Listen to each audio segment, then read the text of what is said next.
Je m'appelle Benoît Triboulet, je suis donc exploitant forestier basé sur la commune de Bedouin.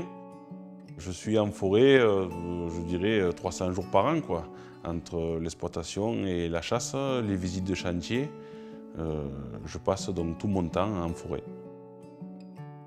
Notre travail, schématiquement, c'est de trouver du bois sur pied qui est mis à la vente et donc ensuite le couper, le sortir de la forêt et le transporter pour le livrer au client. Aujourd'hui, on exploite donc un peu du bois de chauffage encore et aussi pas mal de résineux. Un peu pour faire du piquet et du poteau et 90% pour faire de la pâte à papier.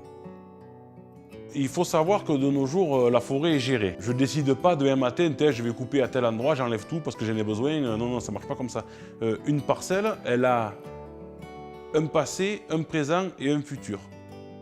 Par exemple, pour une parcelle gérée par l'ONF, le bois est martelé. Quand le bois est marqué d'un coup de marteau, ça veut dire que c'est le bois que l'on peut abattre. Il y a une surveillance avant la coupe, pendant la coupe et après la coupe. Les agents ONF passent derrière nous et vérifient qu'on a bien coupé que les arbres qui ont été martelés. Grosso modo, une parcelle de pin noir a une durée de gestion de 100 ans. Tous les 10 ans, on va enlever la quantité de bois qui a poussé pendant ces 10 ans. C'est une gestion. On va faire la première éclaircie, la deuxième éclaircie, la troisième éclaircie. Il en reste toujours. Ce qui reste à la fin, ce seront les semenciers qui vont donner les semis pour la gestion d'après.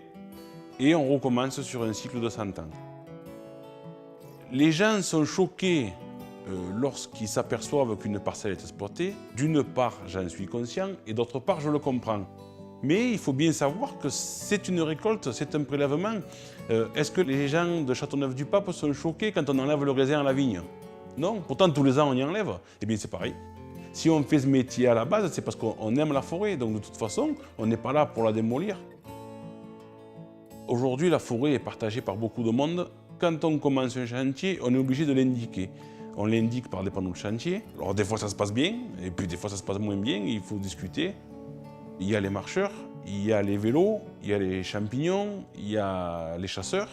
Je pense que c'est comme dans tout milieu où on vit en communauté, il faut que chacun respecte un peu l'autre, ça permet d'avoir la place pour tout le monde, quoi.